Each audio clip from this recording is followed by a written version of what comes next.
اب آپ اس مبارک سلسلے کا چھٹا حلقہ سماعت فرمائیں۔ کو بھلائی کا حکم کرو اور برائی سے روکو، ورنہ تو تم مسلمان نہیں بن سکتے۔ اب سیدنا صدیق رضی اللہ تعالی عنہ چلے، حضرت عثمان کے پاس آئے، ان پہ اسلام پیش کیا، فاسلم عثمان، حضرت عثمان بھی مسلمان ہو گئے۔ پھر حضرت سعد ابن ابی وقاص کے پاس آئے، ان پہ اسلام پیش کیا، حضرت سعد بھی مسلمان ہو گئے۔ عبد الرحمن ابن عوف کے پاس آئے، ان پہ اسلام پیش کیا، وہ بھی مسلمان ہو گئے۔ حضرت طلحہ کے پاس آئے، ان پہ اسلام پیش کیا، وہ بھی مسلمان ہو گئے۔ اور اسی طریقے سے اب یعنی جو اسلام پھیلنا شروع ہوا تو لوگ سیدنا ابو بکر کے ہاتھ پہ اسلام لا رہے، اور پھر فقراء میں سے، ضعفاء میں سے حضرت عمار، یاسر، سمیہ، صہیب، خباب، یہ سب اسلام لے آئے۔ حضور صلی اللہ علیہ وسلم نے اب اللہ کے حکم کے مطابق، کیونکہ اب تو اللہ نے حکم دے دیا تھا نا کہ انذر، اب تو لوگوں کو ڈرائیں، اب تو لوگوں کو دعوت دیں، اب تو آپ لوگوں کو پیغام الہی پہنچائیں اور دعوت توحید دیں، اور جو نہ مانے ان کو عذاب جہنم سے ڈرائیں، کیونکہ نبی کا تو وظیفہ ہی بشیر و نذیر ہوتا ہے کہ ماننے والوں کو بشارت دے اور انکار کرنے والوں کو ڈرائے۔ تو حضور صلی اللہ علیہ وسلم کے بارے میں آتا ہے کہ آپ نے ایک دن یہ کیا کہ صبح صبح جو تھا جبل ابی قبیس پہ چڑھ گئے۔ آپ تو جانتے ہیں یہ مکے کا حجر اسود کے سامنے جو پہاڑ ہے جس پہ اب محلات بنے ہیں، یہ جبل ابی قبیس،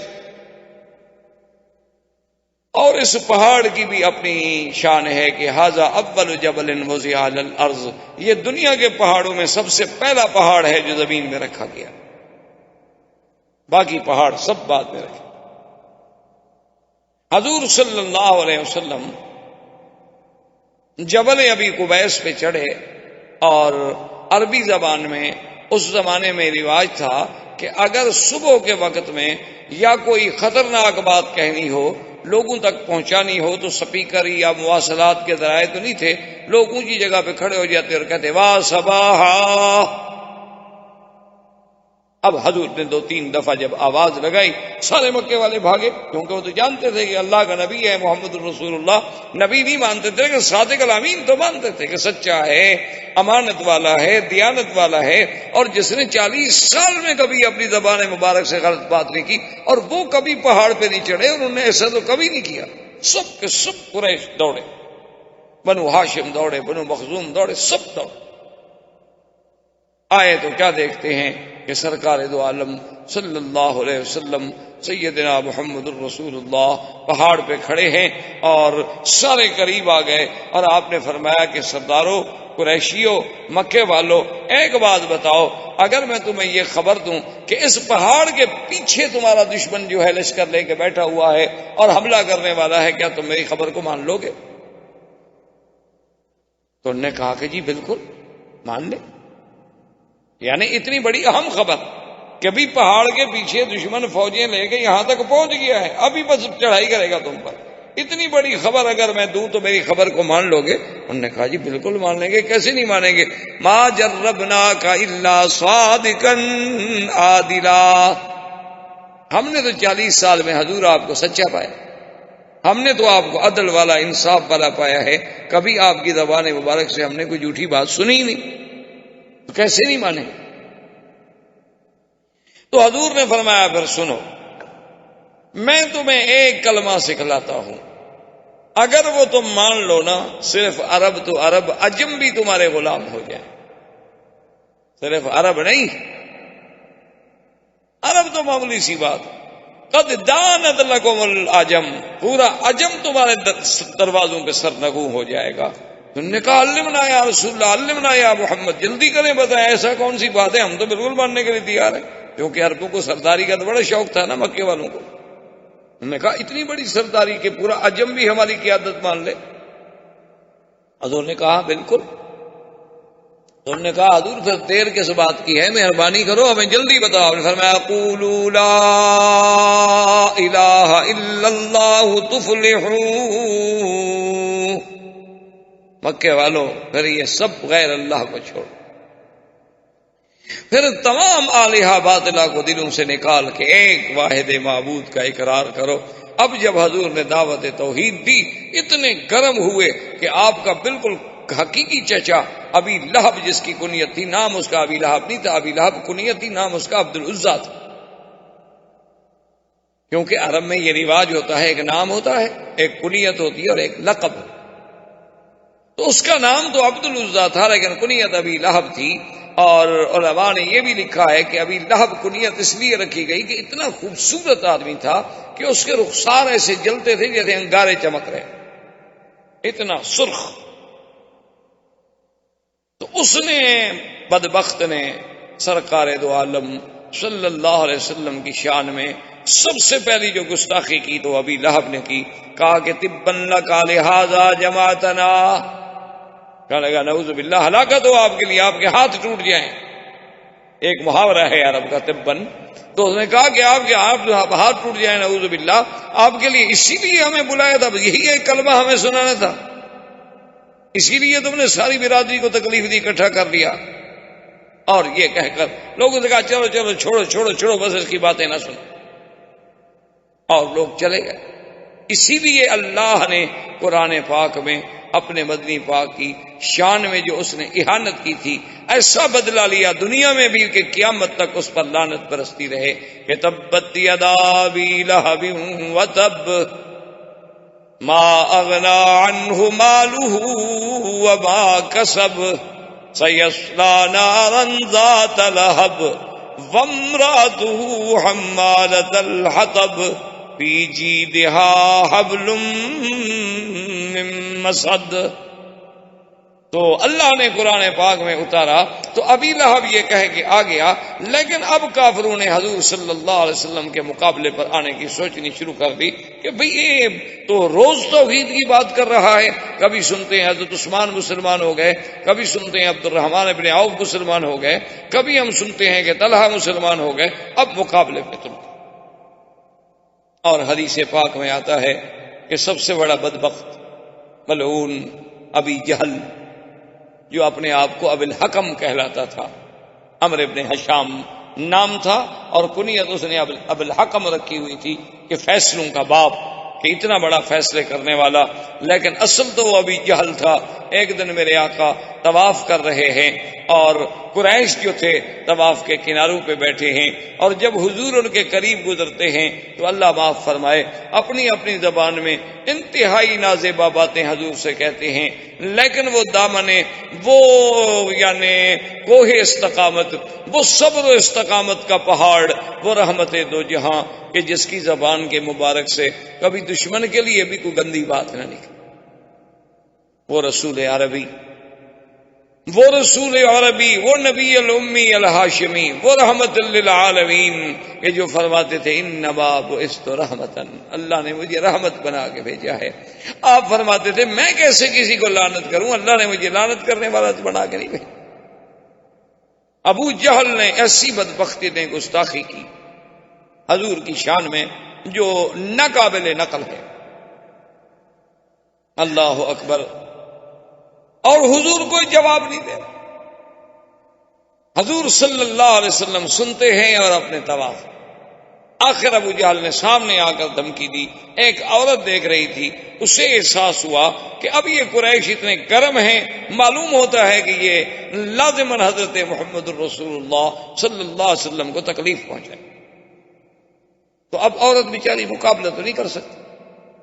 ایک روایت مبارک میں آتا ہے کہ اس عورت نے جا کے سیدہ فاطمہ الزہرا سے کہا، اور بی بی فاطمہ الزہرا جب آئی اس نے دیکھا کہ میں بھی ایک عورت کا کیا مقابلہ کروں، تو انہوں نے جا کے حضرت صدیق کو خبر دی، اور حضرت صدیق آئے اور کافروں کے اور حضور کے درمیان میں آ کے دیوار میں۔ ظالمو، بات نہ مانو، تمہاری مرضی، لیکن تمہیں یہ کیا بات ہے کہ تم لڑنے اور مرنے پہ آمادہ۔ اور بعض روایات میں یہ بھی آیا ہے کہ حضرت صدیق رضی اللہ تعالی عنہ کو بھی انہوں نے مارا اور حضور صلی اللہ علیہ وسلم پر بھی حملہ کیا۔ لیکن بعض مفسرین محدثین کہتے ہیں کہ نہیں، یہ واقعات بعد کے ہیں۔ اس دفعہ تحدید جو تھی وہ صرف زبانی کلامی رہی، لیکن سب سے زیادہ گستاخی کرنے والا جو تھا وہ ابو جہل۔ اب جناب جب ابو جہل کے بارے میں اس عورت نے تو سن لیا تھا نا کہ ابو جہل کیسی کیسی باتیں کہہ رہا ہے حضور کو، تو وہ دوڑی ہوئی گئی تو اس نے جا کے سیدنا حمزہ رضی اللہ تعالی عنہ کو کہا کہ حل سمیتا، تمہیں پتا ہے کہ ما قال ابی جہل نے آج کیا کیا؟ اس نے کہا کیا؟ چونکہ حضرت حمزہ شکار کھیلنے کے لیے گئے ہوئے تھے اور شکار کھیل کے ہی باہر جنگل سے تشریف لا رہے تھے کہ راستے میں عورت مل گئی. اس نے کہا آج تو اس نے ایسی ایسی باتیں کی، اتنی نعوذ باللہ سب کو شتم کیا اور اتنی تحدید کی اور اتنی دھمکیاں دی کہ زمین پھٹ جاتی، لیکن کوئی بھی حضور کی طرف سے جواب دینے والا نہیں تھا اور حضور صبر کر کے سنتے رہے. حضرت حمزہ کا خون کھول گیا. اب اسلام تو نہیں لائے تھے، مسلمان نہیں ہوئے تھے. حضرت حمزہ نے اپنا شکار وکار وہیں پھینکا اور دوڑے تلوار لے کر اور پوچھا آئین ابی جہل، ابا جہل کا. انہوں نے کہا وہ دار الندوہ میں بیٹھا ہے. تو دار الندوہ میں پہنچے اور آتے ہوئے ابی جہل کے سر پہ تلوار الٹی کر کے ماری کہ اس کے سر کو زخمی کر دیا اور خون بہنے. انہوں نے کہا حل تسب محمد، خبردار تم محمد مصطفیٰ کو گالیاں دیتے ہو. اللہ کے نبی کے خلاف کوئی اگر زبان ہلے گی تو میں زبان کھینچ لوں گا. تم نہ مانو ان کی بات کو، لیکن یہ تمہیں کس نے حق دیا ہے کہ گالیاں دو؟ تمہیں نہیں پتا کہ میں ابھی زندہ ہوں؟ تمہیں نہیں پتا کہ حمزہ ابھی دنیا میں موجود ہے؟ اور اس کو مار کر بنی مخزوم کو جب پتہ چلا تو وہ وہاں سے تلواریں لے کے نکلے حضرت حمزہ کے مقابلہ کرنے کے لیے. بنو مخزوم جو تھا وہ قبیلہ تھا ابی جہل کا. اصل قبیلہ تو قریش تھا نا، پھر آگے شاخیں تھیں، کہیں بنو ہاشم تھے، کہیں بنو مخزوم تھے، کہیں بنو کلاب تھے، کہیں بنو، اصل تو قریش تھے. تو وہ جناب جب دوڑے تو ابو جہل آدمی تو بہرحال یعنی اپنے دنیاوی اعتبار سے تو بڑا سمجھدار تھا. اس نے اپنے قبیلے سے کہا کہ لا تفعلوا شیئا لا تقولوا شیئا، خبردار حمزہ کو کچھ نہ کہنا، زیادتی تو میری ہے، میں نے حضور کی شان میں گستاخی تو کی، گالیاں تو دی. اللہ کے نبی نے، حضرت محمد رسول اللہ صلی اللہ علیہ وسلم نے تو مجھے کچھ نہیں کہا تھا، لیکن میں نے زیادتی کی. تو اب اگر حمزہ نے اپنی اس زیادتی کا بدلہ لیا ہے تو ٹھیک ہے، آخر حضرت حمزہ تو ان کے ابن عم ہیں. تو حضرت حمزہ اس خوشی میں پوچھتے ہوئے آئے کہ این محمد صلی اللہ علیہ وسلم، کہ محمد رسول اللہ کہاں؟ انہیں بتلایا گیا کہ حضور اپنے گھر میں. تو حضرت حمزہ رضی اللہ تعالی عنہ اسی عالم میں تشریف لائے اور آگے کہا کہ ابشر یا محمد، کہ محمد پاک مبارک ہو، میں نے تمہارا بدلہ لے لیا، انتقام لے لیا میں نے ابی جہل سے کہ اس نے آپ کی شان میں زبان درازی کی، اور میں نے دار الندوہ میں سرداروں کے سامنے، روسائے کفار قریش کے سامنے اس کے سر پہ تلوار مار کے سر زخمی کر دیا. حضور چپ. تو حضرت حمزہ نے کہا حضور میں اتنا بڑا مقابلہ کر کے آ رہا ہوں، یعنی میں نے ابو جہل سے لڑائی لے لی، بنو مخزوم سے لڑائی لے لی، اور آپ کو خوشی نہیں ہوئی. آپ نے فرمایا حمزہ مجھے تو خوشی تب ہوگی جب تم کہو گے لا الہ الا اللہ. یہ بدلہ لینا تو معمولی سی بات، یہ تو تم نے میری ذات کا دفاع کیا ہے، تم نے میرے دین کا تو دفاع نہیں کیا. یہ تو میری ذات کے لیے تم کھول گئے، تمہارا خون کھول گیا، اور یہ تو قبیلوں کی بات ہے، قبیلے والے کی مدد کرتے ہیں. لیکن مجھے تو تب خوشی ہوگی جب تم میرے دین کے سپاہی بنو گے، میرے دین کا دفاع کرو گے. وَشَهِدَ وَقَالَ فَاسْمَعْ يَا رَسُولَ اللَّهِ أَشْهَدُ أَن لَّا إِلَٰهَ إِلَّا اللَّهُ وَأَشْهَدُ أَنَّ مُحَمَّدًا رَّسُولُ اللَّهِ. انہوں نے کہا حضور پھر سن لیں، اگر آپ کو اسی پہ خوشی ہے تو پھر گواہ ہو جائیں گے میں بھی مسلمان ہوں. اب حضرت حمزہ بھی مسلمان ہو. حضور صلی اللہ علیہ وسلم کا اب دعوت کا زور جب پھیلنے لگا تو کفار قریش اکٹھے ہو کے آئے اور انہوں نے آ کے آپ کے چچا ابی طالب سے کہا کہ بھائی یہ کیا بات ہے، انہ یصفح احلامنا وانہ یصفح اجدادنا وانہ یخالف دیننا، کہ محمد مصطفیٰ تو ہمارے بالکل یعنی وہ کہتے ہیں ہم سب پاگل ہیں، ہمارے باپ دادا بھی پاگل تھے اور ہمارے اجداد بھی پاگل تھے جو سب بتوں کی پوجا کرنے آئے، اور پھر لات عزا ہمارے خداؤں کو بھی نہیں معاف کرتا، اس کا کیا کیا گیا؟ تو اس نے کہا کہ تم خود بات کرو. نے کہا کہ نہیں تم بھی بات کرو، ہم بھی بات کریں گے. تو ایک روایت میں آتا ہے کہ سردار قریش اکٹھے ہو کے آئے، انہوں نے کہا محمد عربی صلی اللہ علیہ وسلم ہم آپ سے کچھ بات کرنا چاہتے ہیں. انہوں نے ٹھیک بات، کیا بات؟ انہوں نے کہا بات یہ ہے کہ یہ جو آپ نے ایک نیا دین پیش کیا ہے، ہمارے آباء و اجداد نے تو آج تک ایسی باتیں نہیں سنی، ہم تو یہی دیکھتے آئے، لات عزیٰ دیکھتے آئے، عبد المطلب بھی انہی کو دیکھتا آیا، اور بھی سارے اسی کو دیکھتے آئے، اسی طرح ان کے چڑھاوے چڑھتے رہے، ان کے چرنوں میں قربانیاں ہوتی رہیں، جانور ذبح ہوتے رہے، اور اب آپ نے آ کر یہ سارے دین کو ہی الٹ پلٹ کر کے رکھ دیا ہے۔ تو آپ مجھے بتائیں، کہیں کوئی آپ کو تکلیف تو نہیں؟ آپ پر کسی جن کا اثر تو نہیں؟ اگر ایسی بات ہو تو ہم آپ کو فلاں فلاں آدمی کے پاس لے جاتے ہیں اور آپ کا علاج کراتے ہیں۔ اور دوسری بات یہ ہے کہ یا رسول اللہ، اگر آپ کو یہ خیال ہو کہ ہم ایک نئی بات پیدا کر کے میں شہرت حاصل کروں اور میں لیڈر بن جاؤں اور مکے کی مجھے حکومت و سلطنت مل جائے، تو ہم مکے کی سلطنت آپ کو ویسے دینے کے لیے حاضر ہیں، آپ ہمارے سردار بن جائیں، ہم آپ کے غلام بننے کے لیے تیار ہیں۔ اور تیسری بات یہ ہے کہ آپ کسی بڑے گھر میں اگر شادی کرنا چاہتے ہوں، کیونکہ جب شہرت ہوتی ہے تو پھر بڑے گھر کی لڑکیاں بھی شادی کر لیتی، پھر جو ہے شہرت کے بعد پھر دولت والت کو نہیں دیکھا جاتا۔ دیکھا نہیں آج کل آپ نے کہ جیسے شہرت ہو چاہے برائی کی ہو، بڑے سے بڑے خاندان کی لڑکیاں جو ہیں وہ شادی کر لیتی۔ تو اگر آپ کو کسی ایسی بات کی تمنا ہے تو آپ اشارہ تو کریں، آپ اشارہ تو کریں مکے کے کس خاندان کا، ہم تو ہر لڑکی قربان کرنے کے لیے تیار ہیں۔ جب سب بات کہتے رہے تو رحمت دو جہاں سنتے رہے۔ یہ بھی تو ایک ادب تھا، یہ بھی تو ایک مقام تھا کہ دشمن کی ہر بات پہ فوراً نہیں ٹوکا، بلکہ الف سے لے کر یہ تک بات سنی، اور اس کے بعد آپ نے فرمایا اور کچھ کہنا؟ انہوں نے کہا کہ نہیں جی، ہم تو آپ کو ساری باتیں کہہ چکے کہ آپ کو علاج کرانا ہے تو ہم حاضر ہیں، آپ کو جن کا اثر ہے تو جن نکالنے کے لیے ہم حاضر ہیں، آپ کو دولت چاہیے تو ہم دینے کے لیے حاضر ہیں، مکے کی سرداری چاہیے تو سردار ماننے کے لیے حاضر ہیں، کسی اعلیٰ نسل کے خاندان میں شادی کرنی ہے تو ہم بچیاں دینے کے لیے تیار ہیں، اور بتائیں کیا کریں، بس مہربانی کرو ہمارے خداؤں کی برائی چھوڑ۔ یہ حضور کا وہ تاریخی جواب ہے جو آج تک صفحات سیرت میں سورج کی طرح چمکتا ہے۔ حضور پاک نے فرمایا مکے والوں سنو، لو وضعونی الشمس فی یمینی والقمر فی یساری، آپ نے فرمایا مکے والوں سنو، اے قریشیوں سنو، اگر تم سورج لا کر میرے داہنے ہاتھ پہ رکھ دو اور چاند لا کر میرے بائیں ہاتھ پہ رکھ دو، میں ان کو تو ٹھوکر مار سکتا ہوں لیکن اللہ کی توحید کی دعوت نہیں چھوڑ سکتا۔ یہ میں نے پیسوں کے لیے مشن شروع کیا، یہ تو اللہ کا حکم ہے۔ مانا یہ تھا کہ اگر ساری دنیا کی شاہی دے دو، دیکھو نا تم بھی تو مثالیں دیتے ہو نا جی کہ برطانیہ کی اتنی بڑی حکومت تھی کہ ان کی حکومت میں سورج نہیں ڈوبتا تھا، مانا یہ ہے سورج نہ ڈوبنے کا، یعنی ملک اتنا بڑا تھا کہ ایک جگہ غروب ہو رہا ہے دوسری کا طلوع ہو رہا ہے، مانا یہ تھا۔ تو اسی طرح مقصد یہ تھا، ورنہ سورج لا کے کون رکھ دیتا؟ مقصد یہ تھا کہ اگر تم مجھے چاند سورج جہاں تک چمکتا ہے وہ ساری شاہی مجھے میرے حوالے کر دو، اور مجھ سے کہو کہ میں یہ کام چھوڑ دوں تو میں یہ کام نہیں چھوڑ سکتا، کیونکہ میں تو اللہ کا نبی ہوں اور اللہ کے احکام کا پابند ہوں۔ اب اور مخالفتوں کا آغاز شروع ہوا۔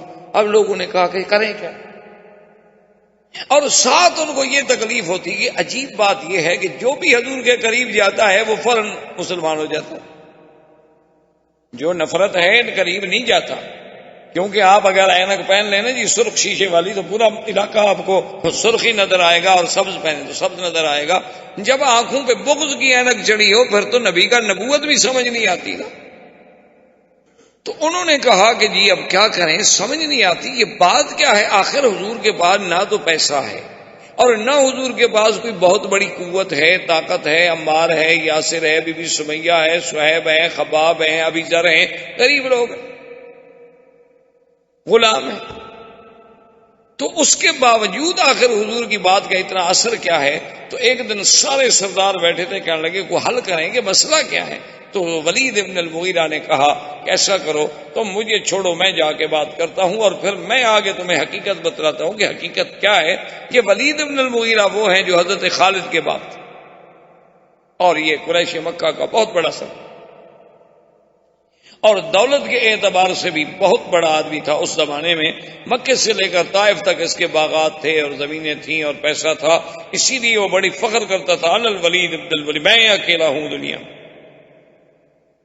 تو وہ آیا حضور کی خدمت میں، آ کے بیٹھ گیا، کہنے لگا حضور میں نے آپ سے باتیں کرنی ہیں. اور فرمایا بتاؤ کیا بات. اس نے پھر وہی ساری باتیں دہرائی کہ جی آپ کیوں ہمیں جھوٹا کر رہے ہیں، آپ کیوں ہمارے خداؤں کی تذلیل کر رہے ہیں. حضور سنتے رہے. جب بات ختم ہو گئی حضور نے فرمایا ولید تم نے بات ختم کر لی؟ تو ولید نے کہا کہ ہاں یا محمد میں نے بات ختم کر لی. آپ نے فرمایا اچھا بیٹھو اب میری بات بھی سنو. حضور صلی اللہ علیہ وسلم نے اللہ کے قرآن کی سورت فصلت پڑھی. جب حضور نے قرآن پڑھنا شروع کیا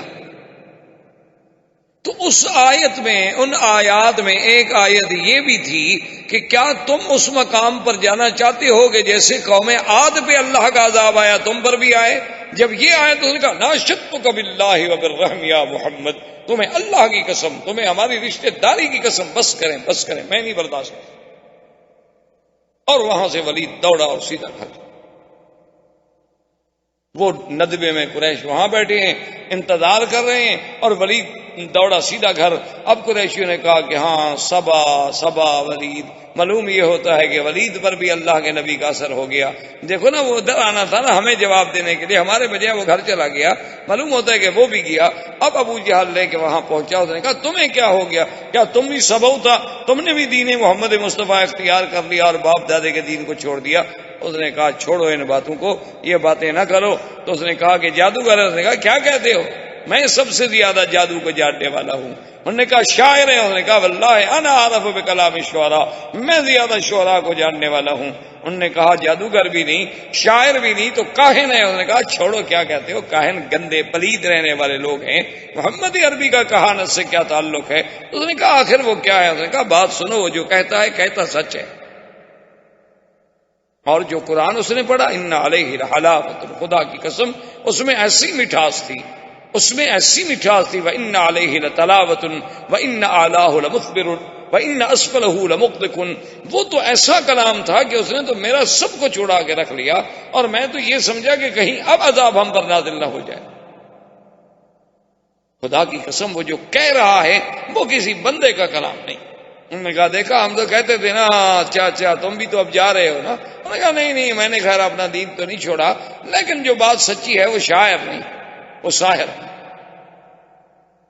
تو اب ابو جہل نے اسے تانے دے کر روکنے کی کوشش کی کہ اس کو غیرت دلاؤ کہ اچھا یار تم تو بڑے سردار بنتے تھے، ایک بات سنی اور تم بھی ختم ہو گئے.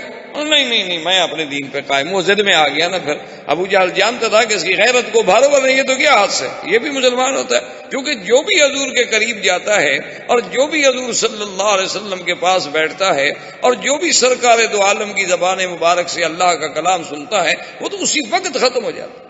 اور کیسے نہ ہو، کلام اللہ کا ہو اور زبان محمد کی ہو صلی اللہ علیہ وسلم. یعنی آپ اندازہ فرمائیں کہ آج صدیاں بیت گئیں، آج ایک اچھا قاری قرآن پڑھے تو انسان کا دل جھوم جاتا ہے. لیکن وہ کتنا خوش نصیب لوگ ہوں گے کہ جنہوں نے خود اللہ کا قرآن بلسان محمد مصطفیٰ سنا ہوگا صلی اللہ علیہ وسلم. وما علینا الا البلاغ. برادران اسلام، الحمدللہ اللہ تبارک و تعالی کے رحمت سے پچھلے کئی دروس میں ہم نے سیرت رسول پاک صلی اللہ علیہ وسلم کے عنوان پہ معروضات پیش کیے ہیں. تو حضور صلی اللہ علیہ وسلم کی بعثت سے قبل کے احوال، پھر حضور صلی اللہ علیہ وسلم کے ولادت سے قبل کے مبشرات، پھر حضور صلی اللہ علیہ وسلم کی ولادت کے احوال، اور اس کے بعد حضور صلی اللہ علیہ وسلم کا دور رضاعت، اور پھر حضور صلی اللہ علیہ وسلم کے بچپن کے احوال، اس کے بعد حضور صلی اللہ علیہ وسلم کی شباب اور آپ کے اسفار، سب سے پہلا سفر شام کے بارے میں، اور پھر سیدہ خدیجہ رضی اللہ تعالی عنہا سے آپ کا نکاح مبارک، بنائے کعبہ میں آپ کی شرکت، قریش مکہ کے اہم ترین معاملات میں آپ کا ایک حکم اور ایک فیصل کا کردار، پھر حضور صلی اللہ علیہ وسلم کا علیحدگی اور خلوت کا محبوب فرمانا، پھر حضور صلی اللہ علیہ وسلم کا علیحدہ اس دور میں غار حرا میں جا کے عبادت فرمانا، اور غار حرا کی اس دور میں جبریل علیہ السلام کا آپ پر سب سے پہلی دفعہ اترنا، سیدہ خدیجہ رضی اللہ تعالی عنہا کے پاس آنا، ورقہ ابن نوفل کے پاس جانا، اس کا تصدیق کرنا، اور پھر کچھ عرصے کے بعد حضور صلی اللہ علیہ وسلم پر اللہ کی طرف سے یہ وحی نازل ہوئی کہ یا ایھا المدثر قم فانذر۔ تو علماء نے لکھا یہاں تک تقریباً ہم نے احوال سیرت کے ترتیب کے ساتھ پڑھے ہیں اور بیان کیے۔ تو علماء کرام یہ فرماتے ہیں کہ ہر پیغمبر میں دو اصل میں مقام ہیں، ایک مقام نبوت ہے اور ایک مقام رسالت۔ مقام نبوت تو یہ ہوتا ہے کہ اللہ کی وحی آ گئی، اللہ تبارک و تعالیٰ سے علاقہ وحی قائم ہو گیا، لیکن اس کو مستقل شریعت نہیں دی جاتی، کتاب نہیں دی جاتی۔ اور رسول وہ ہوتا ہے جس کو اللہ مستقل شریعت عطا فرماتے ہیں اور کتاب عطا فرماتے ہیں۔ تو اس کو یوں سمجھیں کہ ہر رسول تو نبی ہوتا ہے، لیکن ہر نبی رسول نہیں ہوتا۔ جیسے کہ حضرت ہارون علیہ السلام نبی تھے لیکن رسول نہیں تھے، موسیٰ علیہ السلام اللہ کے رسول بھی تھے اور نبی بھی تھے، تو سرکار دو عالم صلی اللہ علیہ وسلم بھی اللہ کے رسول بھی ہیں اور نبی بھی۔ تو اب علماء یہ فرماتے ہیں کہ جب غار حرا میں پہلی آیتیں اتری، اقرا بسم ربک الذی خلق، خلق الانسان من علق، 5 آیتیں جب اتری تو وہ کہتے ہیں نبئ رسول اللہ، یعنی حضور کو نبوت مل گئی کہ اللہ کی وحی کا سلسلہ آپ کے ساتھ شروع ہو گیا۔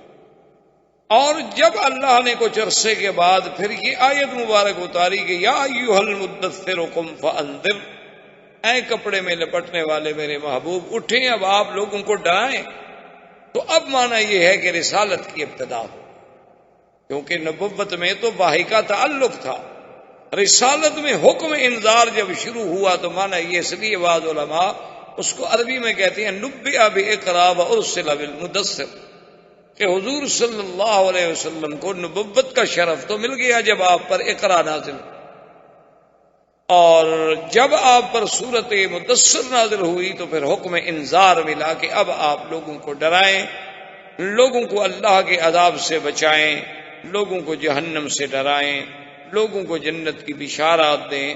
تو اب جناب یہ احکام آئے۔ اسی طرح حکم آیا انذر عشیرتک الاقربین، کہ اپنے عزیزوں کو اور اپنے رشتہ داروں کو بھی آپ ڈرائیں۔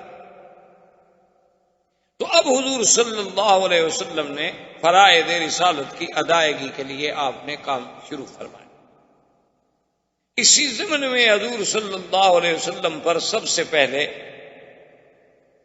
ایمان لانے والوں میں، یعنی آپ یوں سمجھ لیں آسانی کے ساتھ، جمہور کے ساتھ، یہ ہے کہ عورتوں میں سب سے پہلے ایمان لانے والی سیدہ خدیجہ الکبریٰ ہیں، اور بچوں میں سب سے پہلے ایمان لانے والے حضرت علی ہیں، اور اسی طرح بڑوں میں سب سے پہلے ایمان لانے والے سیدنا ابی بکر رضی اللہ تعالی عنہ ہیں، اور غلاموں میں سب سے پہلے ایمان لانے والے حضرت زید، حضرت خباب، وہ حضرات ہیں، اور پھر حضرت ابو بکر کی دعوت پر حضرت عثمان، حضرت زبیر، حضرت طلحہ، حضرت عبد الرحمن ابن عوف اسلام لے آئے۔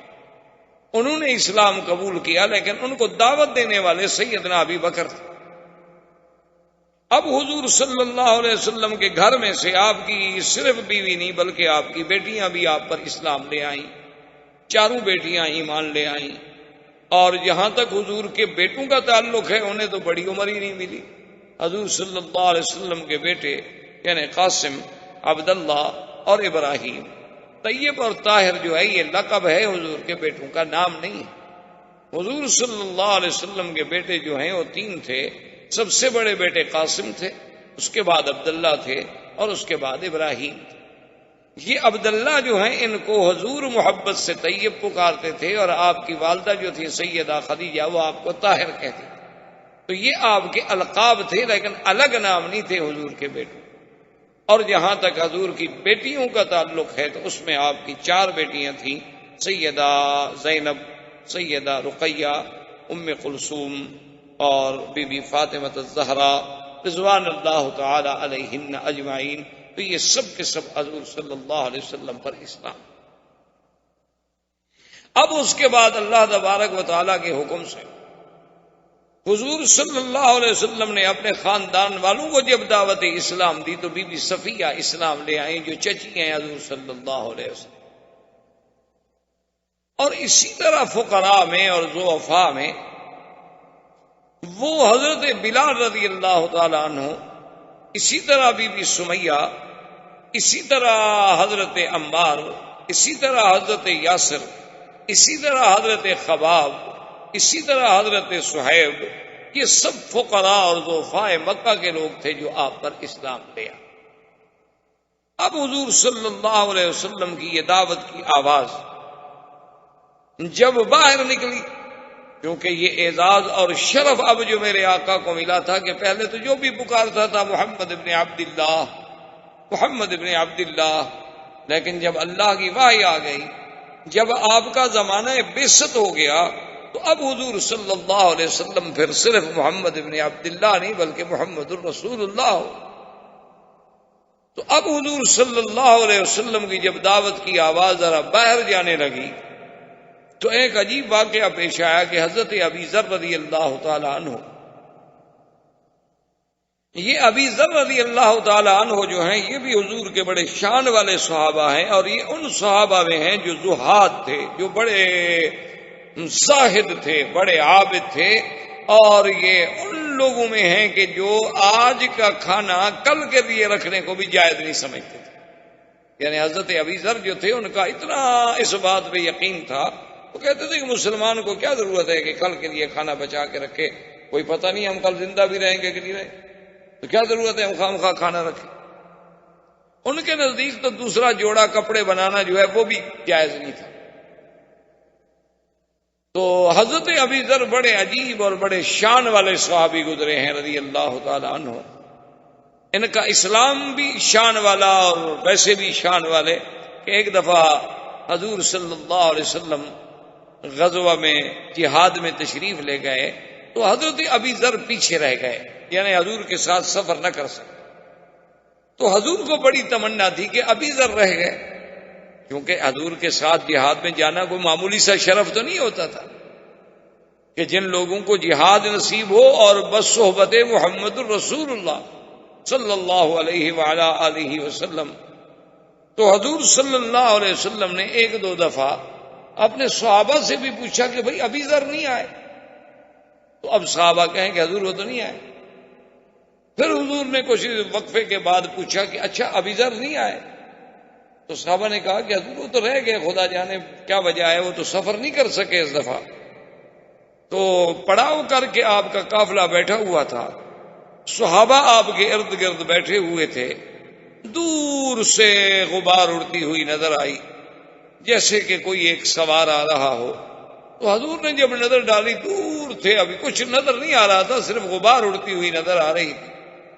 تو آپ نے فرمایا کن ابا ذر، کہ خدا کرے تو ابو ذر ہو، یعنی آنے والا جو ہے خدا کرے تو ابی ذر ہو۔ تھوڑی دیر گزری تو جا ابی ذر، حضرت ابی ذر حاضر ہو گئے۔ حضور نے فرمایا کہ ابی ذر تم عجیب آدمی ہو، قافلہ چلا آیا اور تم اکیلے رہ گئے۔ تو ابا ذر آپ نے فرمایا کہ تحیا وحدہ تعیش وحدہ وتموت وحدہ، کہ ابو ذر اچھا تمہاری زندگی عجیب ہے کہ اب تو معلوم یہ ہوتا ہے کہ تم زندہ بھی علیحدہ رہو گے، زندگی بھی علیحدہ گزارو گے، اور موت بھی تمہیں علیحدگی میں آئے گی۔ حضور صلی اللہ علیہ وسلم کی زبان مبارک سے یہ لفظ نکل گئے۔ اب اللہ کے نبی کی زبان سے جو بات نکلے تو اللہ تو اس کو پورا فرما ہی دیتے ہیں۔ تو خدا کی شان یہ ہے کہ ابو ذر رضی اللہ تعالیٰ عنہ اپنے زہد کی وجہ سے سب سے الگ الگ تھلگ ہوتے تھے، حتیٰ کہ حضرت عثمان کے زمانے میں حضرت عثمان نے آپ کی آ کے منت کی انہوں نے کہا حضرت ابی ذر آپ ناراض نہ ہوں، آپ کا مدینے میں رہنا بڑا مشکل ہو گیا، آپ تو روز فتویٰ دے دیتے ہیں کہ جس نے رات گھر میں روٹی رکھی ہے نعوذ باللہ وہ بھی اسلام سے نکل گیا، جس نے دوسرا جوڑا کپڑے بنائے نعوذ باللہ اس نے بھی اسلام کی مخالفت کی، تو یہ حضرت ہمارے لیے تو بہت مشکل ہے، آپ مہربانی کریں مدینہ منورہ سے باہر ہی کہیں ڈیرا لگائیں۔ تو حضرت ابی ذر مقام ربضہ پہ چلے گئے۔ مدینہ منورہ سے تھوڑا دور فاصلے پر ایک جگہ تھی جس کا نام ربضہ ہے، تو وہاں دیہات میں جا کے اکیلا گھر بنا کے بیٹھ گئے، اور جو بندہ گزرتا اس کو دین کی تبلیغ کرتے رہتے۔ اور اللہ کی شان یہ ہے کہ جب آپ کی موت کا وقت آیا تو بیوی کے سوا کوئی بندہ نہیں تھا، نہ وہاں کوئی بستی تھی نہ آبادی تھی، بس مدینہ شریف سے لوگ آتے تھے، آپ کے لیے کچھ کھجوریں لے آتے تھے، کچھ لے آئے تو آپ نے کھانا وانا کھا لیا، ورنہ بس پانی پر اور چشمے کے پانی پر گزارا ہوتا تھا۔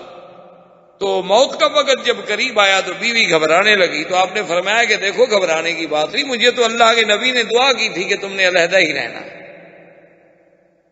تو اب اللہ کے نبی کی دعا ہے، میں نے تو علیحدہ رہنا تھا، علیحدہ مرنا تھا، تو لہذا اگر میں مر جاؤں گھبرانے کی کوئی بات نہیں ہے، مجھے غسل دے دینا، اور یہ میری ایک چادر پرانی سی پڑی ہے اس کو میرے اوپر ڈال دینا، کفن بن جائے گا، اور میرے سڑک پر مجھے رکھ دینا اور کہہ دینا، اعلان کر دینا کہ ابھی ذرا حضور کا صحابی فوت ہو گئے، اب اللہ جانے، اللہ کا کام جانے، اللہ چاہیں گے تو کوئی جنازے پڑھنے والا بھیج دیں گے، نہیں تو کوئی جنگل کے جانور آ کے کھا جائیں گے، جب حضور نے فرمایا کہ تم نے علیحدہ مرنا ہے تو ہم نے مرنا تو علیحدہ ہے۔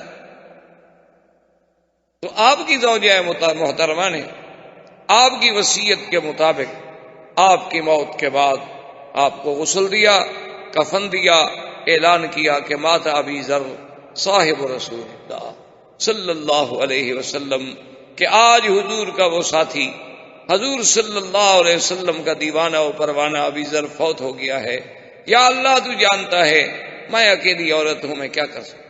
فمر بہا رکب اصحاب رسول اللہ، تو تاریخ میں آتا ہے ابھی تھوڑی سی دیر گزری کہ صحابہ کا ایک لشکر وہاں سے گزرا، انہوں نے دیکھا کہ میت رکھی ہے، یہ کیا مطلب ہے، سڑک پر اکیلی میت ہے۔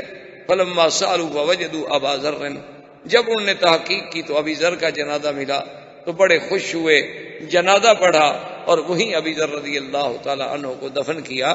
تو یہ ابی ذر کی زندگی بڑی عجیب و غریب زندگی تھی۔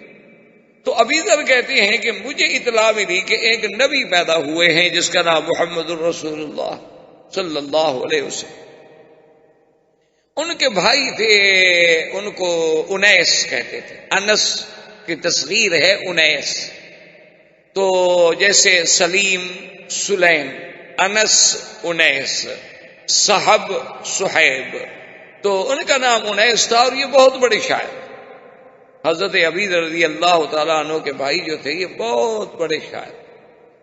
چونکہ اس دور میں اصل بات یہ ہے کہ یاد رکھیں کہ اس زمانے میں فصاحت و بلاغت تو عربوں کی گھٹی میں پڑی ہوئی، یعنی ایک عام آدمی، ایک جنگل میں رہنے والا عربی جس نے کبھی ابتدائی جماعت تک نہیں پڑھی، جس نے کبھی الف با تا نہیں پڑھا، لیکن وہ فی الودی جب اشعار کہتا تھا دنیا حیران ہو جاتی۔ اللہ نے ان کو اتنا زبان دی تھی، اتنا ملکہ دیا تھا، اتنا یعنی ان کو عبور تھا اپنے کلام پر اور اپنی فصاحت و بلاغت پر، کہ دنیا عرب کی فصاحت و بلاغت کو دیکھ کے دنگ رہ جاتی تھی۔ اسی لیے علماء نے لکھا ہے کہ اللہ تبارک و تعالیٰ نے ہر پیغمبر کو جو معجزے دیے ہیں وہ اس کے زمانے کے حالات کے مطابق دیے ہیں۔ کہ موسیٰ علیہ السلام کے زمانے میں جادوگروں کا زور تھا، ساری مصر جو تھا جادوگروں سے بھرا ہوا تھا، سحار تھے، ساحر بھی نہیں، بڑے بڑے سحار، بڑے بڑے علم سحر کے ماہرین پڑے تھے۔ تو اللہ نے موسیٰ علیہ السلام کو ایسے معجزے عطا فرمائے، فوقع الحق وبطل ما كانوا يعملون والقي السحرة ساجدين قالوا آمنا برب العالمين رب موسیٰ وہارون، کہ اللہ تبارک و تعالی نے موسیٰ علیہ السلام کو ایسا معجزہ دیا کہ جب آپ نے عصا ڈالا تو اس عصا نے ان کے سارے اس سحر کو ختم کر دیا، ان کی رسیاں پھٹا کر ڈالی، تو اب حق واضح ہو گیا، باطل زائل ہو گیا، جادوگر سجدے میں گر گئے اور ایمان لے آئے۔ تو اس لیے اللہ نے ان کو معجزات ایسے دیے تھے کہ جو اس جنس اور اس زمانے کے مطابق یہ دلیل بن سکیں کہ یہ اللہ کا نبی ہے اور اس کا مقابلہ ہم نہیں کر سکتے۔ اسی طرح آپ دیکھیں کہ سیدنا عیسیٰ علیہ السلام، آپ کے زمانے میں بڑے بڑے طبیب تھے، آپ کے زمانے میں طب کا بڑا رواج تھا، گو اس وقت ہی آپ کی ایلوپیتھی رائج نہ ہوئی ہو، کیونکہ ابتدا کے اندر جو ہے زیادہ تر جو تاریخی پرانی کتابیں ملتی ہیں وہ طب آشاب کے ساتھ ہوتی تھی، بوٹیاں شٹیاں، یونانی اطباء گزرے ہیں بڑے بڑے، اسی طرح اطباء عرب گزرے ہیں بڑے بڑے، اور آپ کو تو ہم سے زیادہ پتا ہے کہ جیسے ابن سینا تھا، ارسطو تھا، بقراط تھا، سقراط تھا، یہ بڑے بڑے، گالینوس تھا، یہ بڑے بڑے لوگ گزرے، بعض کے پاس علوم کیمیا تھے، بعض کے پاس علوم ریمیا اور بڑے بڑے علوم تھے۔ تو بہرحال چونکہ وہ طب کا زمانہ تھا تو اللہ نے عیسیٰ علیہ السلام کو ایسے معجزے دیے کہ بھئی وہ طبیب دنگ ہو کے رہ گئے کہ یہ کیا طب ہے کہ ایک آدمی ماں کے پیٹ سے اندھا پیدا ہوتا ہے اور کوئی آپریشن نہیں، کوئی محنت نہیں، کوئی اسپتال نہیں، بس ہاتھ لگایا اور بسم اللہ کہا اور آنکھیں کھل گئی، بس روشنی آ گئی۔ یہ کمال ہے کہ ایک آدمی برس کے داغ، یعنی آپ دیکھیں کہ آج دنیا کتنا علوم میں ترقی کر چکی ہے، لیکن ابھی تک کوئی ایسی دوا ایجاد نہیں ہوئی کہ برس ختم ہو۔ تو حضرت تو صرف ہاتھ پھیرتے تھے، دوا لگانے کی بھی ضرورت نہیں، ابر الابرا والاکما والابرس، کہ اندھا ہے اور کوڑی ہے اور برس والا ہے، بس ہاتھ پھیرا وہ ٹھیک ہو گیا۔ تو اس لیے وہ معجزات اس زمانے کے مطابق۔ اور میرے آقا رحمت دو جہاں سرکار دو عالم سیدنا محمد الرسول اللہ صلی اللہ علیہ وسلم کی بعثت کا جب زمانہ آیا تو اب دنیا اپنی معراج پہ پہنچ چکی تھی، یعنی وہ انسانیت جو ایک ابتدائی زمانہ طفولیت سے آدم علیہ السلام کے زمانے سے شروع ہوئی، اب وہ طفولیت، اب گویا وہ رضاعت، اب گویا وہ شباب، اب گویا وہ بچپن، اب وہ ساری ادوار گزار کے حضور کے زمانے میں پوری انسانیت اپنے مقام معراج پہ آ گئی تھی۔ اور فصاحت و بلاغت کا یہ عالم تھا کہ شعراء عرب اپنے کلام کو لے کے اللہ کے کعبے پہ لکھ کے لٹکا دیتے تھے کہ کوئی ہے مائی کا لال جو ہمارے اس بحر میں لکھے، ہمارے اس رجز کا جواب دے، ہماری اس نثر کا مقابلہ کرے، ہماری اس نظم کا مقابلہ کرے۔ تو اس لیے قصائد معلقہ، آج بھی ہماری کتابیں جو ہیں معلقات سبع معلقہ کے نام سے، وہ سبع معلقہ کیا تھے کہ مختلف شعراء نے لکھ کے لٹکا دیے تھے کہ اس کا مقابلہ کریں۔ تو اب چونکہ یہ فصاحت و بلاغت کا دور تھا، زمانے میں اتنی فصاحت و بلاغت تھی کہ جب عرب بات کرتے تھے تو حیرت ہوتی تھی ان کی بات سے، یعنی آپ ان کی فصاحت و بلاغت اور ان کی جزالت اور ان کا نئے سے نئے انداز میں گفتگو کرنا، یہ چیزیں جو تھی، اور بڑا اشارات و کنایات، اللہ نے اپنے نبی کو ایسا معجزہ دیا قرآن کہ تمام دنیا کے فصحاء و بلغاء جو تھے وہ دنگ رہ گئے، کوئی ہمت نہ کر سکا کہ اللہ کے قرآن کے مقابلے پہ آئے۔ یعنی آپ دیکھیں ان کے یعنی فہم کا عالم، کہ ایک قیس شاعر گزرا ہے، ایک تو امراء القیس تھا نا، ایک اور شاعر تھا قیس، وہ گزرا، بادشاہ غصے میں آ گیا، اس کی بڑی لمبی چوڑی کہانی ہے۔ تو غصے میں آنے کے بعد بادشاہ نے اس کو بلوایا اور سزائے موت جاری کی۔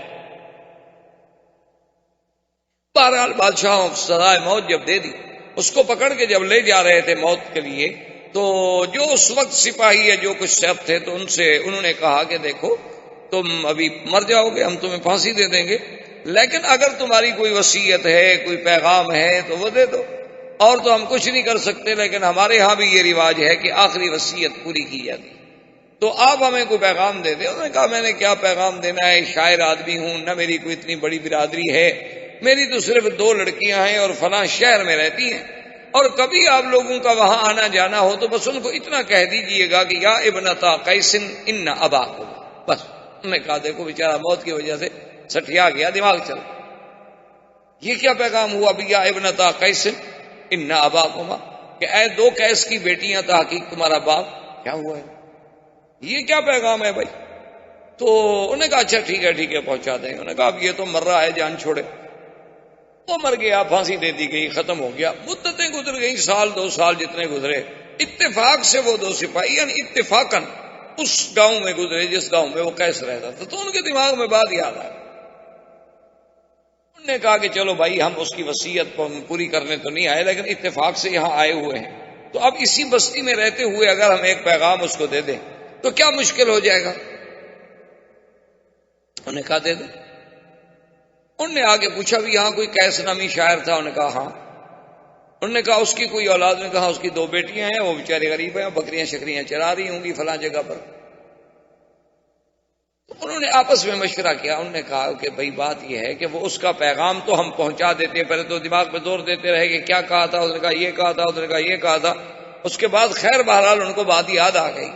انہوں نے کہا پیغام دے دیتے ہیں لیکن اس کی بچیوں کو یہ نہیں بتلاتے ہیں کہ تمہارا باپ جو ہے وہ قتل ہو گیا، بادشاہ نے پھانسی دے دی، لڑکیاں بیچاری روتی رہیں گی، ہم کیوں خواہ ان کو غم میں مبتلا کریں؟ اگر ان کو اطلاع مل چکی ہے تو الگ بات ہے، ورنہ یہ ہے کہ ہم یہ پیغام دے کے چلے جائیں، بعد میں کوئی بتائے گا کہ مر گیا ہے نہیں مر گیا، ہم کیوں بیچاری وہ مصیبت میں ڈالیں۔ انہوں نے کہا ٹھیک ہے۔ وہ دونوں آ گئے، وہ بکریاں چرا رہی تھی، ان کو ملے، پوچھا کہ ابنتا کیسے؟ نہ کہا کیا بات؟ انہوں نے کہا تمہارا باپ میرے۔ انہوں نے کہا کہاں، ہم تو باپ کے لیے بہت پریشان ہیں، 2 سال ہو گئے باپ نہیں آئے۔ انہوں نے کہا فلاں شہر میں تھا اور بالکل تندرست تھا اور ٹھیک ٹھاک تھا، تو اس نے ہمیں کہا تھا کہ اگر تم وہاں کبھی جاؤ تو میرا پیغام دے دینا، میں تو کہیں آگے جا رہا ہوں، میرا لمبا سفر ہے، میری 2 بیٹیاں ہیں، ان کو اتنا بتا دینا کہ یا ابنتا قیس ان اباکم، بس۔ انہوں نے کہا اس کے علاوہ کوئی پیغام نہیں کہا؟ انہوں نے کہا تو ایک لڑکی باتیں کرتی رہی اور ایک لڑکی نے پیچھے سے آ کر تلوار سے حملہ کیا اور ایک سپاہی کو قتل۔ جب تلوار ماری تو سپاہی تو مر گیا، دوسرا بھاگ گیا، اس کے پیچھے وہ لڑکیاں بڑی دوڑی لیکن وہ بھاگ گئی۔ اس نے آگے رپورٹ کی، بادشاہ نے پکڑا، وہ لڑکیاں پکڑی گئی۔ انہوں نے کہا تم نے ہمارا سپاہی مار دیا۔ انہوں نے کہا جی ہم نے تو اپنے باپ کا قاتل مارا ہے۔ نے کہا تمہارے باپ کا قاتل؟ بادشاہ کو یاد نہیں کہ وہ تو میں نے سزائے موت دی تھی، کون تھا، کیس بھر گیا، روز تھوڑے قصے ہوتے ہیں، سینکڑوں روز کے واقعات آتے ہیں اور گزر جاتے ہیں۔ انہوں نے کہا وہ کیسے؟ انہوں نے کہا جی یہ ایک سپاہی موجود ہے، اس سے پوچھیں کہ اس نے ہمیں پیغام دیا ہے کہ یا ابنتا قیس ان اباکما۔ انہوں نے کہا ہاں جی۔ انہوں نے کہا اس نے اسی میں ہمیں حکم دیا تھا کہ قد قتل وقاتلہ لناکما، کہ تمہارا باپ مر چکا ہے، قتل کر دیا گیا اور قتل کرنے والے تمہارے سامنے کھڑے ہیں، بدلہ لینا ہے تو لے لو۔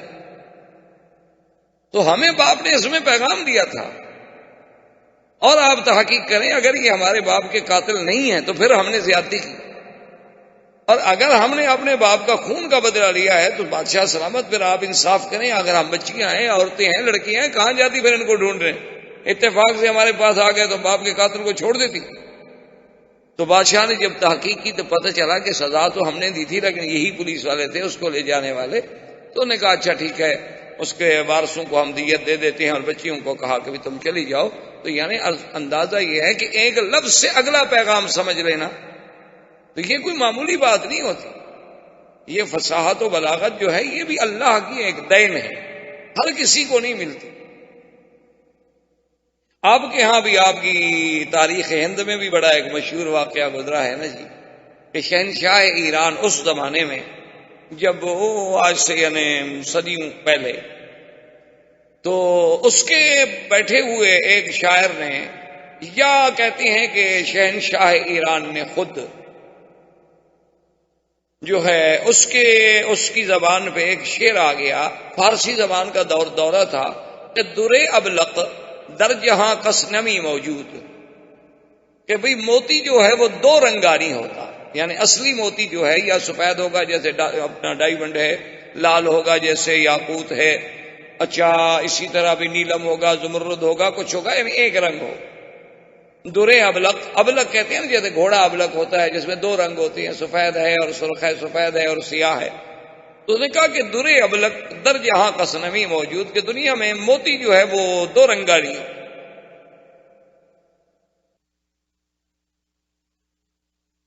اچھا یہ پہلا مصرع تو شاعر کہہ بیٹھا یا بادشاہ کہہ بیٹھا، اب دوسرا مصرع نہ بنے۔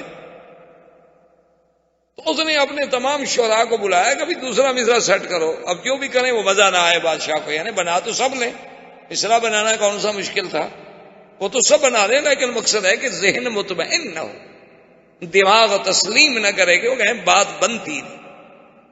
تو بہرحال شہنشاہ ایران سے بھی نہ بنا اور اس کے شعراء سے بھی مصرع ایسا نہ بن سکا جو بادشاہ کو مطمئن کر سکے۔ تو اس نے اس دور میں ہندوستان کے بادشاہ کو لکھا کہ میرے شعراء نے، ایک شاعر نے یہ کہہ دیا، ایک مصرع اور دوسرا مصرع کوئی اپیل نہیں کرتا ہمارے ذہن کو، اگر ہندوستان میں کوئی فارسی کہنے والے شاعر ہوں تو مہربانی کر کے اس کا دوسرا مصرع مرتب کروا دیں گے، درے ابلغ در جہاں کس نمی موجود۔ تو اب بادشاہ نے اپنے شاعروں کو بلایا، اچھا انہوں نے بھی کوئی مشرے گھڑے بنائے، وہ بادشاہ کو بھی تسلی نہ ہو۔ بادشاہ کہ بات دل کو نہیں لگی۔ اب جناب گھر میں آیا اور بادشاہ بڑے پریشان بیٹھے تھے، تو ان کی بیٹی جو تھی نا بہت بڑی شاعرہ تھی اور ادیب تھی، بہت بڑی ادیب گزری ہیں اور بہت بڑی اپنے وقت کی شاعرہ گزری۔ تو انہوں نے جب دیکھا کہ باپ میرا بڑا اداس بیٹھا ہے تو اس نے کہا ابا جان کیا بات ہے، آپ بڑے گھبرائے ہوئے ہیں؟ انہوں نے کہا بیٹی بات یہ ہے کہ ایسے شہنشاہ ایران نے لکھا ہے، اب اتنے بڑے ہندوستان کے ملک سے ہم ایک مصرے کا جواب بھی نہ دے سکے تو پتہ نہیں شہنشاہ ایران امتحان لینا چاہتا ہوگا کہ ہمارے ملک میں کوئی پڑھے لکھے لوگ بھی ہیں کہ نہیں، کوئی فارسی دان بھی ہیں کہ نہیں، کوئی ادباء و شعراء بھی ہیں کہ نہیں، تو ہمارے لیے تو یہ موت کی بات ہے نا، یہ تو سبکی ہے نا بڑی۔ تو اس نے کہا ابا جان باپ مجھے بھی تو بتائیں کہ وہ کون سا مصرع ہے۔ تو انہوں نے کہا کہ درے ابلغ در جہاں کس نمی موجود۔ تو انہوں نے کہا کہ ٹھیک ہے ابا جان آپ ایسا کریں کہ آپ تو آرام سے سو جائیں، اللہ کو منظور ہے تو اس کا جواب میں دوں۔ اچھا اب بات شہزادی جو تھی وہ بھی ساری رات زور لگاتی رہی، لیکن ان کو بھی تسلی نہ ہو، مصرے تو بن جائیں لیکن تسلی نہ ہو، دل نہ لگے۔ تو صبح کو جب انہوں نے غسل کیا، بیوی نے شہزادی صاحبہ نے غسل کرنے کے بعد وہ شیشے کے سامنے سنگار کے لیے بیٹھی اور سرما ڈالا، تو ہلکا سا سرما چونکہ تھوڑا سا موٹا سرما تھا اور شہزادی کی نازک سی آنکھ تھی، تو سرما جب ڈالا تو سرما جو ہے اس کے ساتھ آنسو بھی ٹپک پڑا، اور آنسو جب ٹپکا تو اس میں سرما بھی ملا ہوا تھا۔ تو فوراً مصرع یاد آ گیا اس کو، اس نے کہا کہ درے ابلغ در جہاں کس نمی موجود مگر اشک بتان سرما آلود، کہ دنیا میں کوئی موتی جو ہے وہ دو رنگا نہیں ہوتا مگر محبوب کی آنکھ سے ٹپکا ہوا آنسو جو سرما پہنتے ہوئے ٹپکے، وہ موتی جو ہے وہ ابلغ، کہ اس میں سفیدی بھی ہے سیاہی بھی ہے، تو ابلغ موتی تو مل گیا۔ تو اب جناب جی ابو زیب النساء نے یہ شعر کہا تو بادشاہ تو جھوم اٹھا نا، جو تو سب کے دماغ کو لگ گئی نا بات کے بعد، عقل سے، دلائل سے، فکر سے، ہر لحاظ سے، وزن سے، باہر سے پوری اتر رہی ہے۔ تو انہوں نے جناب وہ شعر لکھا اور شہنشاہ ایران کو بھیجا، شہنشاہ ایران نے پڑھا تو وہ جھوم گیا، انہوں نے کہا کمال ہو گیا بھائی، ہماری زبان ہے فارسی، ہم تو نہ بنا سکے لیکن ہند کے لوگوں نے بیٹھ کے ہمیں جواب دے دیا فارسی زبان میں۔ تو اس نے فوراً قاصد دوبارہ بھیجا کہ شہنشاہ ہند سے کہ میں آپ کی خدمت میں التجا کرتا ہوں کہ خدا کے لیے جس شاعر نے یہ جواب لکھا ہے وہ مجھے دے دیا جائے۔ اب ایک اور مصیبت بن گئی شہنشاہ ہند کے لیے کہ بھائی اچھا جواب لکھا کہ بیٹی بھی دے دوں۔ اب جناب جب وہ جواب آ گیا، وہ خط آ گیا، اب بادشاہ پھر پریشان ہو گیا۔ بیٹی نے پوچھا کیا بات ہے آپ کیوں پریشان؟ انہوں نے کہا ایسے ہونے کا کوئی ایسی بات۔ تو اس نے اسی شہنشاہ ایران کے خط پہ لکھا کہ من منم مخفی منم بوئے گل در برگ گل، کہ میں اپنے آپ میں اس طرح چھپی ہوئی ہوں جس طرح خوشبو پھول کی پتی میں چھپی ہوئی ہوتی ہے۔ تو آپ کو پھول سونگھنے سے، خوشبو سونگھنے سے کام ہے، پتی چیرنے سے کام نہیں ہے۔ تو لکھ کے صبح بادشاہ نے رسد کیے تو بادشاہ ایران سمجھ گیا کہ ان کی بیٹی کا شعر ہے، تو اس نے معذرت کر دی۔ تو ادیب لوگ اس قسم کے ہوتے تھے، فصیح لوگ اس قسم کے ہوتے تھے کہ اشارات کی زبان سمجھ جاتے تھے۔ یعنی آپ جو جہلائے عرب شعرائے عرب، شعرائے جاہلیت عرب کو دیکھیں، یعنی آپ حیران ہوں گے کہ آج تک علماء قواعد، یعنی علماء نحو، علماء صرف آج بھی اپنے قواعد کی بنیاد رکھتے ہیں تو شعرائے جاہلیت پر، کہ بھئی فلاں شاعر نے یوں کہا ہے، متنبی نے یہ کہا ہے، فلاں نے یہ کہا ہے، تو اس کا مطلب ہے کہ یہ ترکیب اور اس قسم کا جملہ کہنا ٹھیک ہے، اگر یہ ٹھیک نہ ہوتا تو فلاں زمانے کا شاعر ایسی بات نہ کہتا۔ لیکن اللہ نے جب حضور صلی اللہ علیہ وسلم کو قرآن کا معجزہ دے کے بھیجا تو کسی عالم نے کیا اچھی بات لکھی ہے، اس نے کہا کہ قرآن اپنے اندر ایک ایسا معجزہ تھا کہ اگر کسی صحرا میں رکھ دیا جائے اور کوئی بتانے والا بھی نہ ہو کہ یہ کون سی کتاب ہے، تو ہر پڑھنے والے کو اعتراف کرنا پڑے گا کہ مخلوق کی کلام، یہ کسی بندے کا کلام نہیں ہو سکتا، یہ لازماً کسی غیر مخلوق کا کلام ہے، اللہ کا کلام ہے، لیکن یہ کسی انسان کا کلام نہیں ہو سکتا، کیونکہ انسان کے کلام میں یہ نہیں ہو سکتا کہ بیک وقت مدح بھی ہو، بیک وقت ذم بھی ہو، ترغیب بھی ہو، ترہیب بھی ہو، وعد بھی ہو، وعید بھی ہو، اور پھر الف سے لے کر یہ تک ایک اسلوب ہو، ایک ترتیب ہو کہ بظاہر دیکھو تو سمجھ نہ آئے، جب غور کرو تو ایک ایک حرف میں تمہیں موتی ملے، ایک ایک حرف میں تمہیں احکام ملے، ایک ایک حرف میں تمہیں مسائل ملے۔ تو اللہ کے قرآن کی عظمت، حضور صلی اللہ علیہ وسلم کی یہ شعرا جب پہنچا تو ابی ذر کہتے ہیں کہ میں نے اپنے اس شاعر بھائی انیس سے کہا کہ بھی تم جا کے پتہ کرو، کوئی کہتا ہے شاعر ہیں، کوئی کچھ کہتا ہے، تم تو بہت بڑے شاعر۔ اور وہ مقابلے 3 دفعہ مقابلے جو تھے انیس شعراء سے جیت چکا تھا، خود اتنا بڑا شاعر۔ وہ مکے میں آ گیا، ادھر سے پوچھا ادھر سے پوچھا، کچھ دنوں کے بعد چلا گیا، ابو ذر سے کہا، لیکن ابو ذر کو اطمینان نہ ہوا، لگا کوئی تم کام کی بات تو لائے نہیں، بس یہی آگے تم نے کہا ہے کہ ایک نبی ہے نام محمد الرسول اللہ ہے صلی اللہ علیہ وسلم، لیکن تم آپ سے ملتے، آپ سے بات کرتے، ان کی باتیں سنتے، پھر فیصلہ کرتے کہ وہ شاعری فرما رہے ہیں یا باقی کوئی اللہ کا کلام ہے، تم تو کوئی اچھی معلومات نہیں لے آئے۔ اب ایسا کرو کہ تم یہاں کا نظام سنبھالو، میں خود جاتا ہوں۔ ابھی ذر کہتے ہیں کہ میں مکے میں آ گیا اور اکیلا آدمی، کوئی جاننے والا نہیں، کوئی پہچاننے والا نہیں، اور مکے میں بھی میری کوئی جان پہچان نہیں، بنی غفار قبیلے کا میں آدمی تھا۔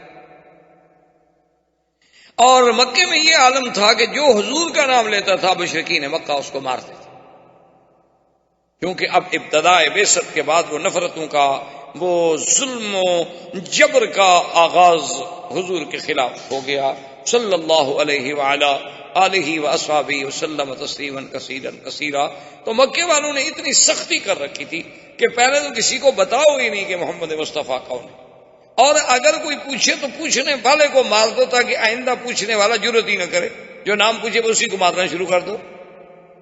ابھی ذر کہتے ہیں یہ تو مجھے پتہ چل گیا، اب میں کیسے پوچھوں، جس سے پوچھوں تو مجھے مارے گا، اور پھر میرے قبیلے کا کوئی بندہ مکے میں نہیں رہتا جو مجھے چھڑا لے۔ اور فرماتے ہیں کھانے کو کچھ نہیں، تو فرماتے ہیں کہ پھر میں زمزم پیتا تھا اور زمزم پر ہی میں گزارا کرتا رہتا تھا، اور 3 دن گزر گئے، کوئی راستہ پیدا نہ ہوا کہ میں حضور صلی اللہ علیہ وسلم تک پہنچ سکوں۔ فرماتے ہیں کہ تیسری رات تھی، کعبہ شریف کے میں قریب بیٹھا ہوا تھا، یہاں 2 بت ہوتے تھے مشرکین کے، ایک کا نام اساف تھا اور ایک کا نائلہ۔ یہ دونوں بت تھے، اصل میں یہ دونوں بت بھی نہیں تھے بلکہ ایک عورت اور مرد تھے، نعوذ باللہ ثم نعوذ باللہ۔ انہوں نے اللہ کے کعبے میں آ کے بدکاری کی، اللہ کا عذاب آیا اور دونوں پتھر بن گئے۔ مشرکین مکہ نے ان کو عبرت کے لیے کعبے کے دروازے کے قریب رکھا اور آہستہ آہستہ پوجا شروع ہو گئی، وہ خود خدا بن گئے۔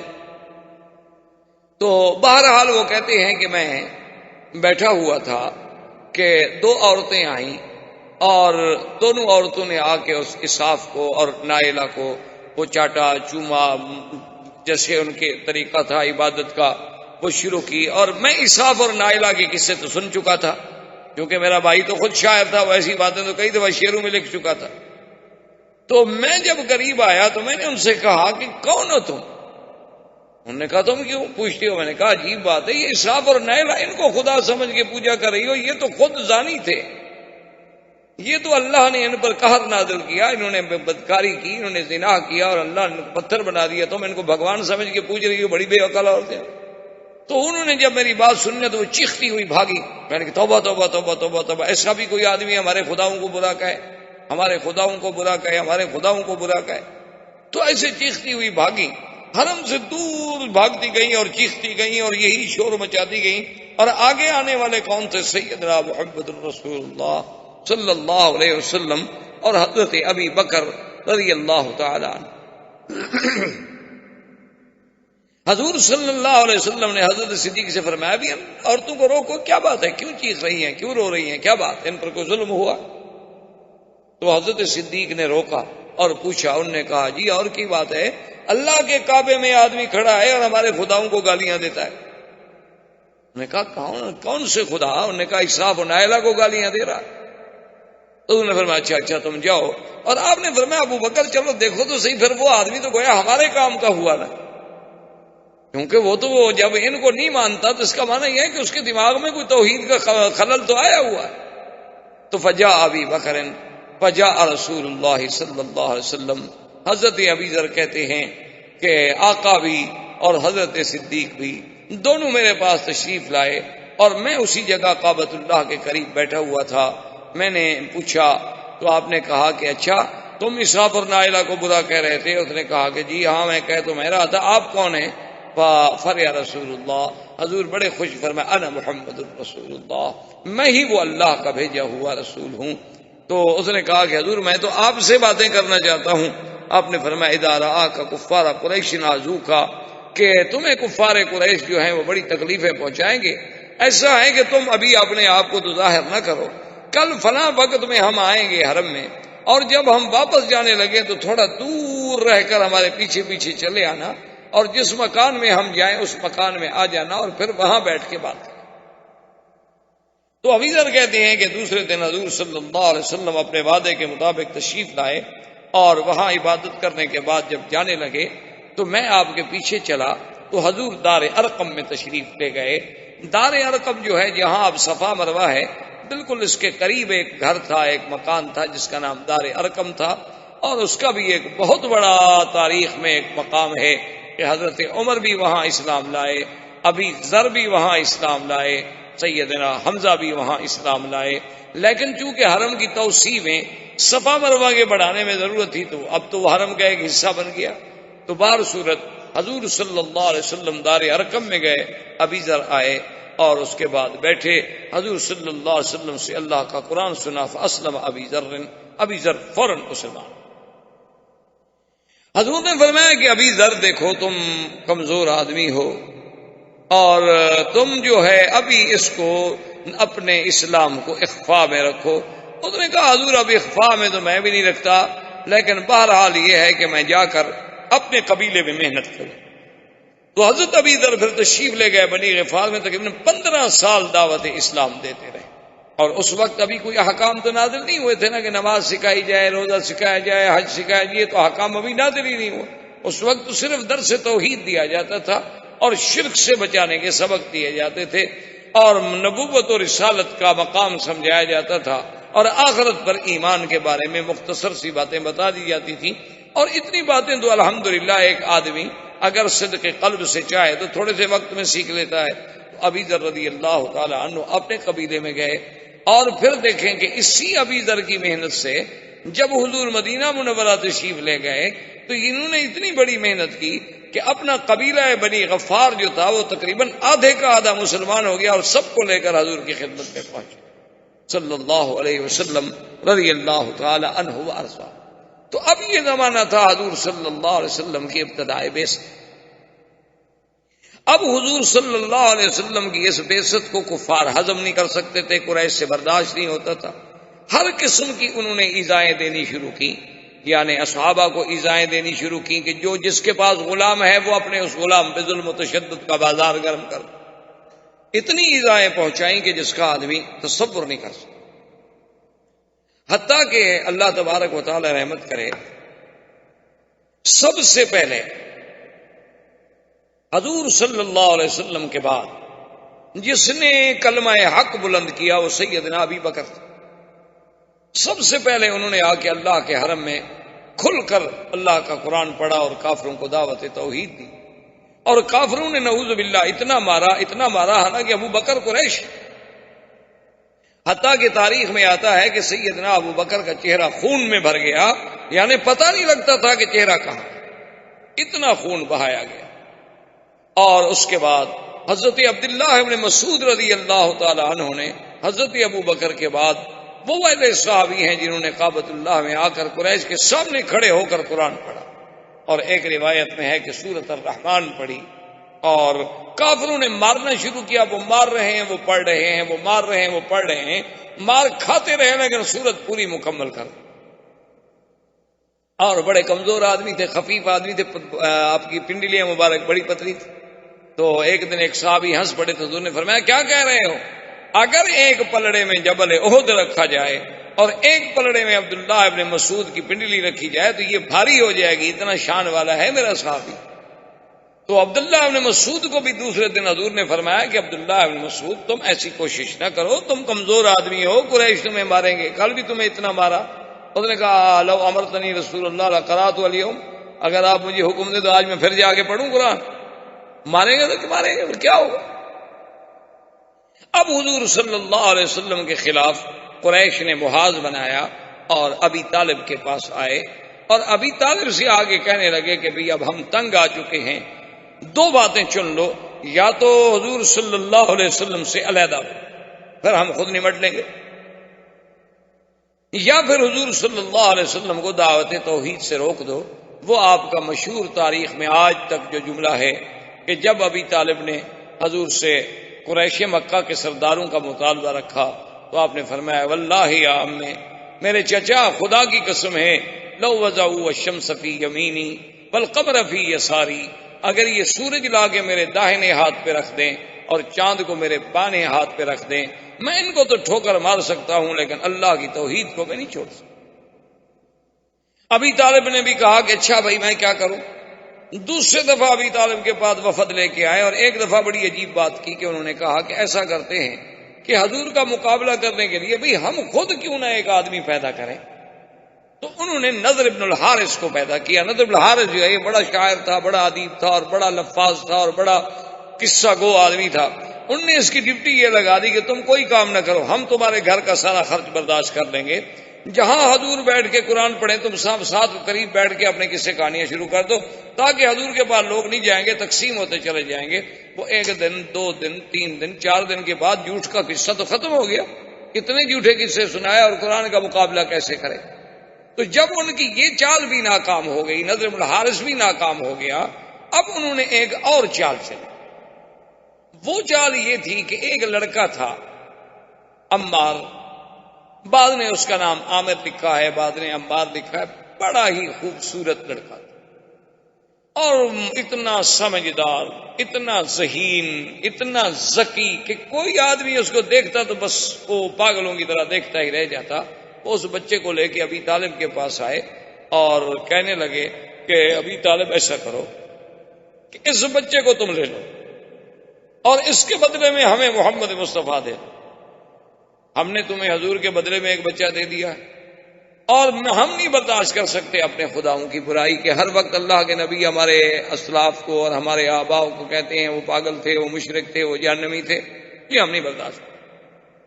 تو ابی طالب نے کہا عجیب لوگ ہو بھائی، تم اپنی طرف سے بڑی سوچ کے آئے ہو لیکن ہے بڑے عجیب لوگ کہ میں اپنے حقیقی چچے کے بھائی کے بیٹے کو تو تمہارے سپرد کر دوں اور لوگوں کے بچوں کو پالتا رہوں۔ یعنی تم نے ابی طالب کو اتنا کم عقل سمجھا ہے کہ میں غیروں کے بیٹے کو لے کر اس کی تو حفاظت کروں اور اپنا بھائی کا بیٹا جو ہے وہ تمہارے سپرد کر دوں کہ تم اس پہ ظلم کرو۔ میں محمد پاک کو نہیں چھوڑ سکتا۔ دیکھیں کہ بعض اوقات اپنے قبیلے کی غیرت بھی بڑی عجیب ہوتی ہے نا جی۔ تو حضور پاک نے ابی طالب سے اور ان کے بیٹوں سے اور وہاں جو موجود تھے قبیلہ بنی ہاشم بنی عبد المطلب کے لوگوں سے کہا کہ دیکھو سنو، میری وجہ سے تم کیوں مصیبت میں مبتلا ہوتے ہو؟ تم علیحدہ ہو جاؤ، میں نے تو اللہ کا فرض پورا کرنا ہی کرنا، میں نے تو خدا کو اللہ کی توحید بیان کرنی ہے اور خدا کے حکم کو پورا کرنا ہے۔ لیکن دیکھیں انہوں نے کہا کہ محمد سنو، ہم تمہارے دین پہ تو نہیں ہیں لیکن خدا کی قسم ہے تم جاؤ اللہ کے دین کی دعوت دو، جو تمہارا مقابلہ کرے گا ہم تمہارا ساتھ دیں، ہم تمہارا دین نہیں قبول کرتے لیکن ہم تمہاری اہانت اور تمہاری تکلیف نہیں برداشت کرتے۔ تو اسی طرح آتا ہے کہ حضور صلی اللہ علیہ وسلم اللہ کے کعبے میں عبادت کر رہے تھے کہ ابو جہل لعنت اللہ علیہ، جو سب سے بڑا دشمن اسلام، دشمن رسول صلی اللہ علیہ وسلم، بلکہ حضور نے فرمایا کہ فرعون هذه الامہ، میری امت کا اگر کوئی فرعون ہے تو ابو جہل۔ اور ایک روایات میں یہ بھی آتا ہے حضور نے فرمایا کہ فرعونی اشد من فرعون موسیٰ، کہ میرا فرعون جو ہے وہ موسیٰ علیہ السلام کے فرعون سے بھی بڑا سخت ہے۔ کہ موسیٰ علیہ السلام کے زمانے میں جو فرعون تھا اس کو تو ایک غوطہ لگا پانی میں اور کہنے لگا آمنت برب موسیٰ و ہارون، اور یہ بدبخت مرتے وقت بھی کلمہ نہیں پڑھا اور ایمان نہیں لے آیا۔ تو یہ فرعون جو ہے اشد من فرعون۔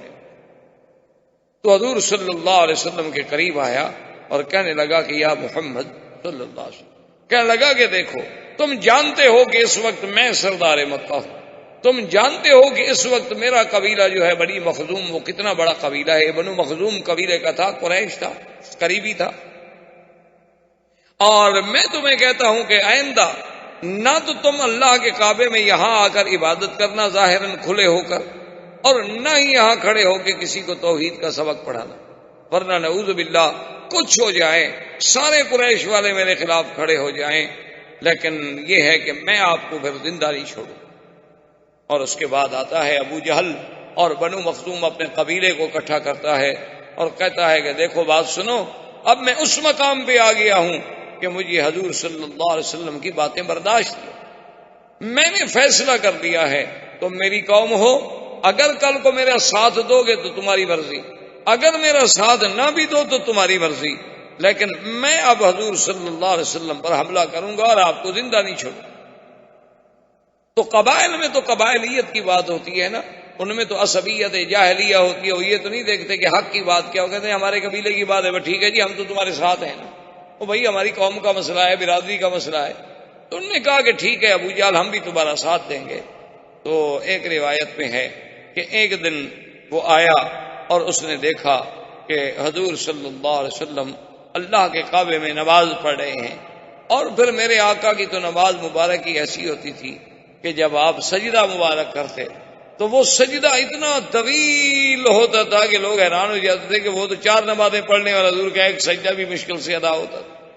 تو حضور جب سجدے میں گئے تو اس ظالم نے ایک بہت بڑا پتھر اٹھایا، اور اتنا بڑا پتھر تھا کہ اگر وہ واقعی کسی پہ گرا دیا جائے نعوذ باللہ تو اس کا سر مبارک جو ہے ختم ہو جائے۔ تو وہ پتھر لے کے آیا اور قبائل والے دیکھ رہے ہیں کہ چلو جی آج ابو جہل اپنا انتقام لینے کے لیے، اور پھر کھلا سفید بالکل ظاہر باہر، کوئی چھپا نہیں۔